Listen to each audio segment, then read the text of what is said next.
Welcome to Zero Minds Anymore, where we cover topics ranging from just about anything. My name is Wyatt, and today we'll be covering the history of helicopters.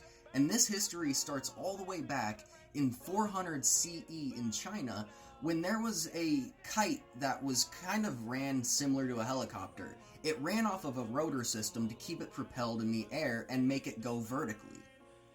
This idea wasn't translated up until 1483, when the one and only Leonardo da Vinci designed his own helicopter. And this helicopter was known as a Northipdopter flying machine, and it never actually got built, but it's presumed that if it did, it would have actually worked. And that's just insane to think about. That somebody way back when, granted, he was a mastermind, he was a genius, but nonetheless, somebody back then being able to design something that could have worked with little to no knowledge about how it needed to work.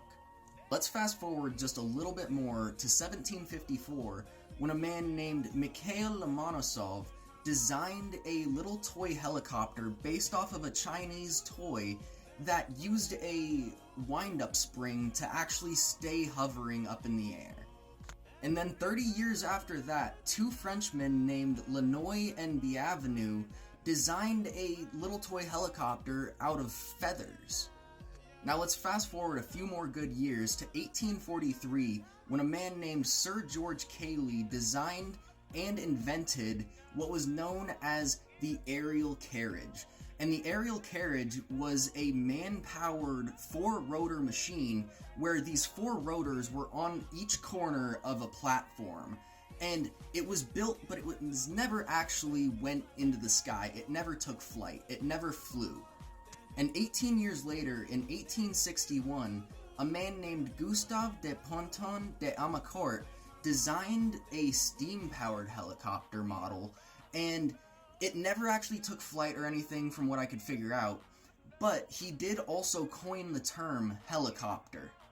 And now just 17 years after that, in 1878, a man named Enrico Forlani designed a unmanned steam-powered helicopter, and this helicopter would actually hover for about 20 seconds. But it wasn't until September 14th, 1939, when the first successful flight was taken in the helicopter named the SV-300, designed by Igor Sukovsky, and this helicopter changed the whole history of flight for humanity. This helicopter, it was tethered during its first flight, but it showed that we could gain success with this actual kind of movement. If you liked this video, thank you, I really appreciate it, and if you guys wouldn't mind, please help me out and give me a follow if you aren't already. Leave a comment on this video and like the video as well. It helps out more than anything. Thank you all, have a wonderful day, and stay safe out there.